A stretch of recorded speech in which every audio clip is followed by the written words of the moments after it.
하나님께서 오늘 우리에게 주시는 말씀은 요한복음 1장 14절 말씀입니다. 말씀이 육신이 되어 우리 가운데 거하심에 우리가 그의 영광을 보니 아버지의 독생자의 영광이요 은혜와 진리가 충만하더라. 아멘. 우리 성도님들, 코로나 가운데서 교회에 나오시지도 못하시고 이렇게 영상으로 예배드리시는 것 때문에 마음이 많이 속상하시고 안타까우실 줄 압니다. 그럼에도 불구하고 하나님께서 있는 그 삶의 자리에 찾아가셔서 오늘도 주님이 품어주시고 각자에게 들려주시는 은혜가 있을 줄 믿습니다. 우리 성경에서 마태, 마가, 누가, 요한 이 네 개의 복음서를 사복음서라고 이야기를 합니다. 그런데 이 사복음서 중에서 성탄의 의미라고 할까요? 혹은 성탄의 신비라고 할까요? 하나님의 아들이 이 땅에 오신 이 신비로운 깊이를 가장 명료하게 포착해낸 책이 있다면 요한복음입니다. 사실 우리는 성탄이 가진 어마어마한 신비를 분명히 깨달아 알지를 못하는 경우들이 많이 있습니다. 성도님들은 성탄 혹은 성육신, 예수께서 육신을 입고 여기에 오신 이 사건을 어떻게 생각하십니까? 그렇지, 하나님이 우리를 너무너무나 사랑하셔서 하나밖에 없는 독생자를 우리에게 보내주신 사건이지, 2000년 전에 그 예수님이 동정녀 마리아에게서 성령으로 잉태되셔서 이 땅에 오신 것이지,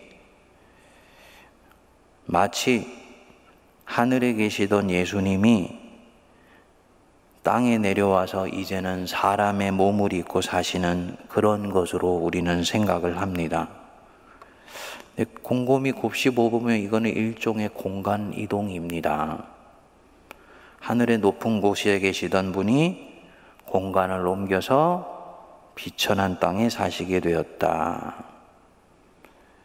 이렇게 마치 성탄을 하나님이 공간 이동을 하셔서 사람이 사시는 그곳에 오신 정도로 생각하게 되면 사실은 이 성탄이 갖고 있는 어마어마한 신비를 놓치기 쉽게 됩니다. 이런 면에서 요한복음은 하나님이 사람이 되셨다는 것이 진정 무엇을 뜻하는 것인지를 정확하게 꿰뚫어 보고 있습니다. 오늘 우리는 주로 요한복음 1장 14절 앞부분만을 묵상을 하게 될 것입니다. 성탄이 무엇이냐? 사도 요한이 보시기에는 성탄은 말씀이 육신이 되어 우리 가운데 거하시는 것입니다. 말씀이 육신이 되었다. 당시로서는 어마어마한 말씀입니다. 혁명적인 기록입니다. 자다가 놀라서 벌떡 일어날 일이었습니다. 요한복음의 세계에서 성탄은 예수께서 이 땅에 오신 것과는 뉘앙스가 다릅니다. 하늘에 계시던 분이 공간을 이동하여서 땅에 내려와 사람으로 사시는 정도가 아닙니다. 여기에서 말씀은 분명히 그리스도지요. 하나님의 아들이시죠. 그러면 요한이 그리스도께서 육신이 되어 이렇게 표현할 수 있는 것인데, 또 이렇게 표현하는 것이 좀 더 공간복음의 표현과 이미지가 서로 연결이 되는 것인데, 요한은 굳이 이렇게 표현하지 않고 말씀, 곧 로고스가 육신, 사르코스가 되었다라고 선언을 합니다. 이 로고스라는 말이 사도 요한이 본 성탄의 어마어마한 신비를 꿰뚫어 이해하는데 대단히 중요한 언어입니다. 말씀, 로고스, 이것은 당시 헬라 세계에서는 천하 만물을 움직이는 힘, 그리고 동시에 원리입니다. 봄, 여름, 가을, 겨울 사계절이 오게 하고 1년 360일이 오고 지나가게 하며 달이 차고 기울며 밀물과 썰물이 형성이 되며 나아가서 우주 전체가 움직이게 만드는 모든 원리고 그 전체를 통괄하여서 일사불란하게 움직여 나가는 그런 엄청난 힘, 그게 바로 이 로고스였습니다. 사도 요한은 그리스도 자신이 바로 이 로고스셨다라고 봅니다. 그래서 3절에 보면 만물이 그로 말미암아 지은 바 되었으니 지은 것이 하나도 그가 없이는 된 것이 없느니라. 다시 말씀드려서 이 로고스, 이 말씀은 세계를 있게 하고 우주 전체를 그 손으로 움직이며 그 움직임 속에 있는 원리가 되시고 우주의 우주도 담아낼 수 없는 어마어마한 존재가 되는 것, 바로 이것이 이 로고스입니다. 우리의 상상으로는 다 담아낼 수 없는 언어예요. 인간의 말로는 다 표현할 수 없는 엄청난 존재, 그것이 바로 이 로고스, 말씀, 그리고 그분이 그리스도시다라는 것입니다. 그런데 이 우주의 우주도 담아낼 수 없는 엄청난 분이 육신이 되셨다. 살과 피와 뼈를 가진 인간이 되셨다. 크기로 비유해서 본다면 태양계 전체의 크기를 가진 분이 자신을 지극히 좁혀서 마지막에 한 점이 된 것입니다. 어마어마한 사건이지요. 도대체 왜? 이유는 하나입니다. 그 점과 같은 존재를 사랑하기 때문에 점이 되신 거예요. 1937년 6월 프랑스 투르라는 곳에서 세기의 결혼식이 거행이 되었습니다. 그런데 세기의 결혼식이라고 하지만 하객은 불과 16명에 불과했습니다. 신랑의 가족은 아무도 참석하지 않았고요. 신부는 순백색의 화려한 드레스 대신에 조촐한 푸른 웨딩드레스를 입었습니다. 이 쓸쓸한 결혼식의 주인공들은 이혼 여인 심프슨 부인과 그녀를 위해 대영 제국의 왕위를 벌인 에드워드 8세였습니다. 불과 반년 전인 1936년 12월에 대영 제국의 왕 에드워드 8세는 BBC 라디오 방송을 통해서 자신은 오늘부로 사랑하는 여인과 함께 있기 위하여 대영 제국의 왕위를 퇴위한다고 발표를 했습니다. 영국 국민은 말할 것도 없고 전 세계를 경악해 했던 사건이었습니다. 그리고 자연히 세상의 관심은 한 여인에게로 쏠렸죠.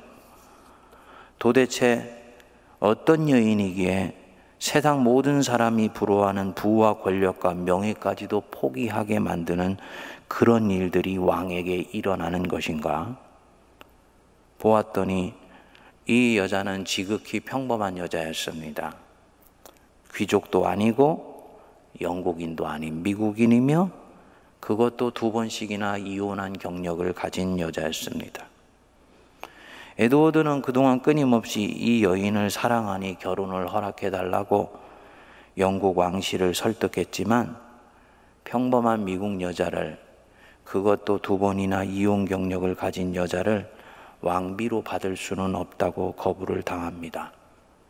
그의 편을 들어준 것은 당시 수상이었던 윈스턴 처칠 한 사람이었다 그럽니다.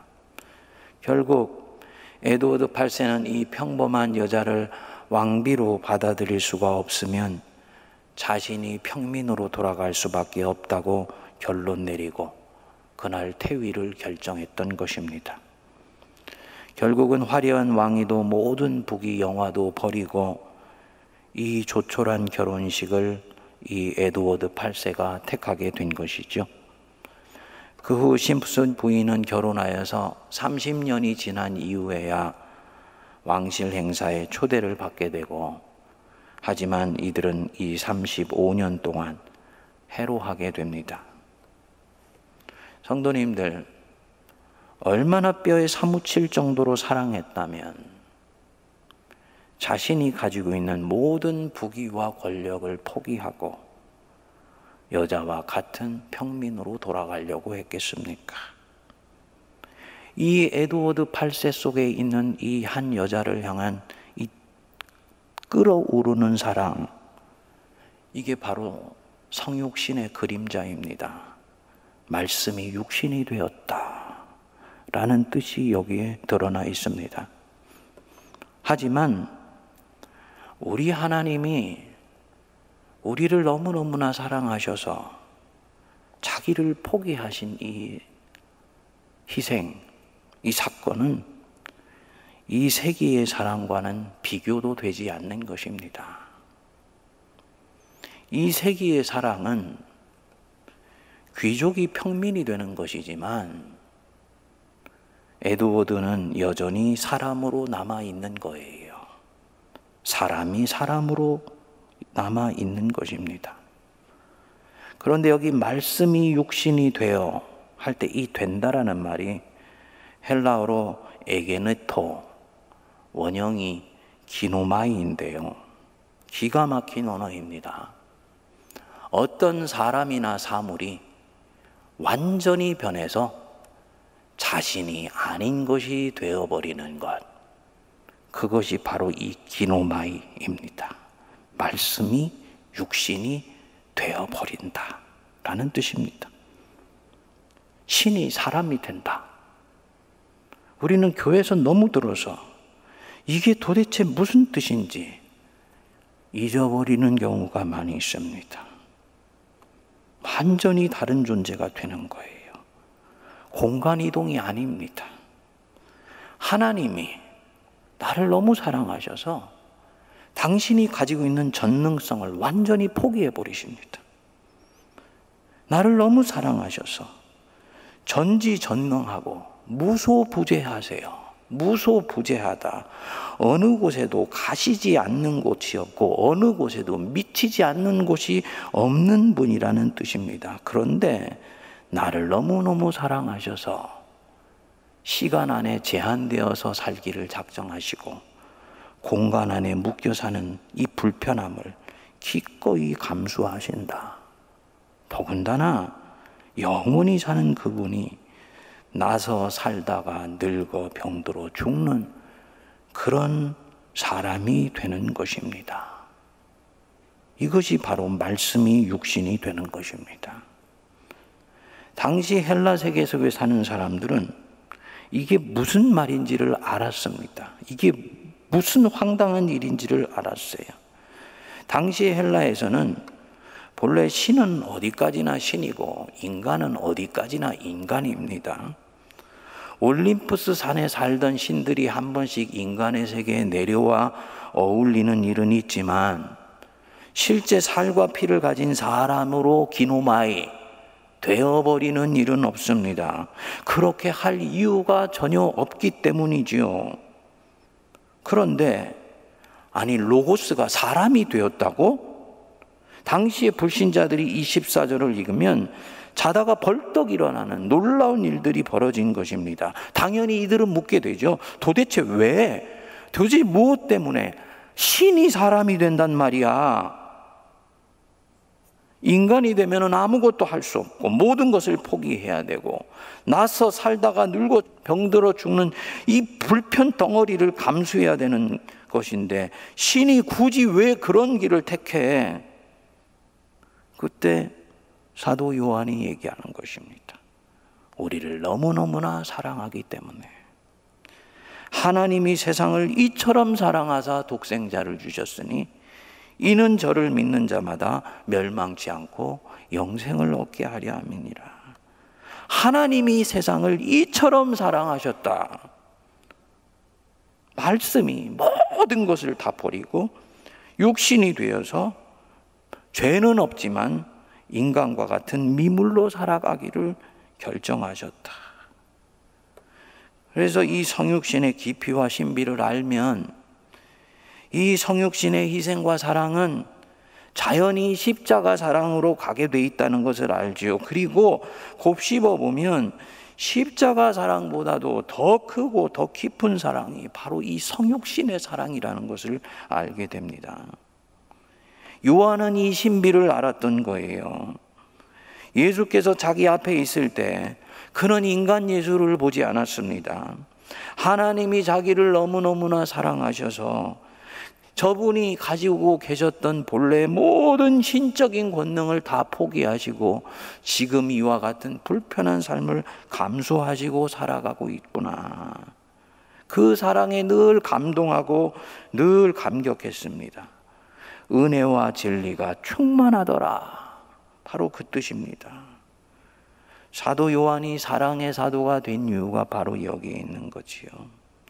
성육신의 신비를 알았기 때문입니다. 성도님들, 우리가 이 성육신의 신비를 깨닫게 되면 우리는 우리 자신을 보는 눈이 달라지게 됩니다. 말씀이 육신이 되었다.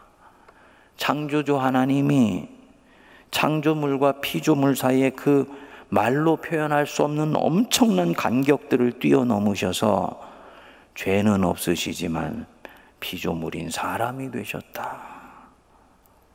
왜? 그분이 나를 그만큼 사랑하시기 때문이고, 그것이 사실이라면 나는 그만큼 사랑받고 있는 자이다. 이것을 알게 되는 거지. 그리고 이것을 알게 되면 인생을 대하는 마음이 달라지게 됩니다. A라는 한 직장인 샐러리맨이 있었습니다. 그는 아침에 괴종시계가 울리는 소리를 들으며 침대에서 벌떡 일어났습니다. 그런데 일어나자마자 그의 미간이 찌푸려졌어요. 어저께 회사에서 있었던 일이 스쳐 지나갔기 때문입니다. 프로젝트 하나를 상사가 하라고 해서 며칠 밤을 새워가면서 최선을 다해서 했는데 어제 그만 상사가 그 프로젝트 보고서를 보고는 자기 노력과 수고는 헤아려 주지도 않고 자기 얼굴에다 그 리포트를 집어던졌던 것입니다. 어제 그 씁쓸했던 일들이 떠올랐던 것입니다. 정말 오늘은 회사를 가고 싶지 않고 오늘 같으면 별로 살고 싶은 마음도 들지를 않습니다. 자기가 쓸모없는 존재처럼 느껴지기 때문이죠. 아내한테는 일부러 내색도 하지 않았는데 아내가 이런 자기의 마음을 이미 알고 있는 듯이 이날 따라서 정성스럽게 아침 식사를 준비해주고 따뜻한 식사를 하게 됩니다. 군대에 징집되어서 끌려나가는 듯 집문을 나서는 A한테 아내가 한박 웃음을 하면서 말을 합니다.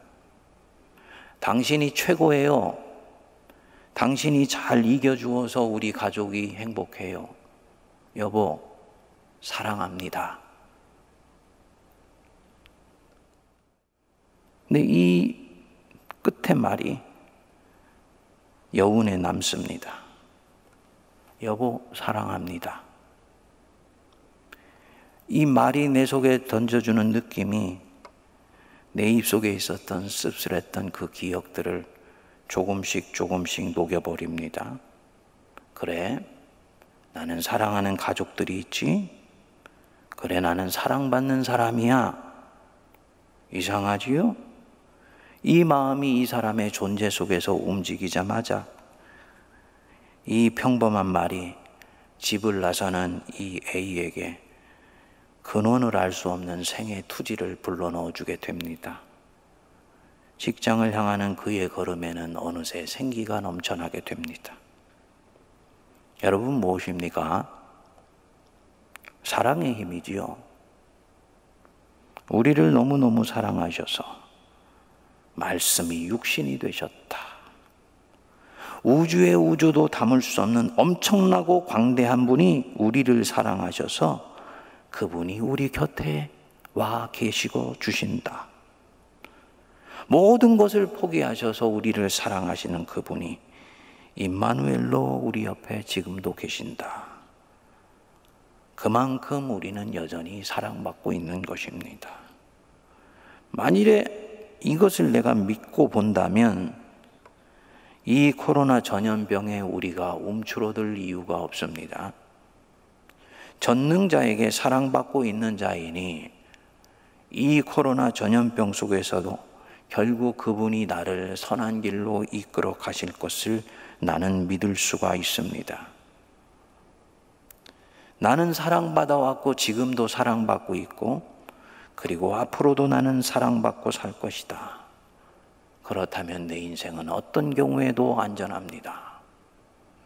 나는 절대로 불의에 굴복하지 않습니다. 하나님의 진리를 묵묵히 신실하게 쫓아갈 수 있습니다. 세상 사람들처럼 뭔가에 쫓기는 들짐승처럼 늘 긴장하면서 살고 살아남기 위해 원치 않는 죄악을 저지를 그래서 자기의 양심을 팔아넘길 이유가 없는 것입니다. 그리스도인은 엄청난 사랑을 받고 있는 자들이에요. 그렇기 때문에 우리는 이 성탄에 그저 기쁨으로 사랑만 받는 자로 머물러 있으려고 하지 않지요. 이 코로나 속에 힘들어하는 다른 누군가를 위해서 콩 한 쪽을 기쁨으로 나눠줄 수도 있습니다. 자신이 내일 굶을 수도 있다는 것을 알면서도 그렇게 합니다. 왜냐? 그분이 나를 사랑하셔서 살펴주실 것을 나는 믿기 때문입니다. 성육신의 사랑을 알면 끝까지 예수를 따라갈 수 있습니다. 그리고 예수께서 죽으신 그 자리까지도 따라갈 수 있는 거예요. 명령으로는 그 자리까지 갈 수 없습니다. 두려움을 이길 수가 없기 때문입니다.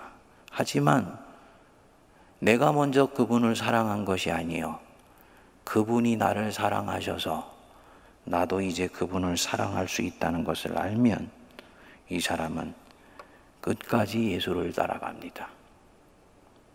이 성육신의 사랑을 알았던 사도 요한이 다른 모든 제자들 다 도망가고 난 뒤에도 십자가 밑에 계신 예수님 주변을 머물러 있을 수 있었던 힘이 바로 여기에 있었습니다. 우리는 그렇게 사랑받고 있고 앞으로도 사랑받게 될 것입니다. 이 인생의 진실을 알려주시려고 하나님이 인간이 되신 것입니다. 기도하겠습니다.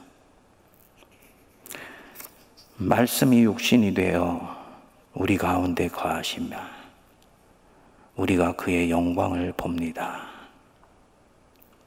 우주의 우주도 다 담아낼 수 없는 그분이 우리 같은 미물을 너무나 사랑하셔서 한 점에 불과한 존재가 되셨고 아무것도 부족한 것이 없을 뿐만 아니라 전지전능했던 그분이 우리를 너무 사랑하셔서 피조물이 되시기로 작정하셨습니다.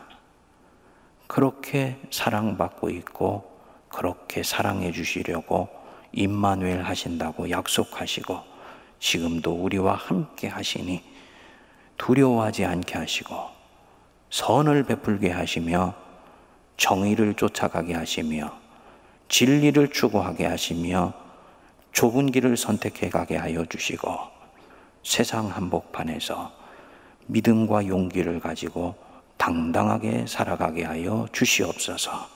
예수님 이름으로 기도하옵나이다. 아멘.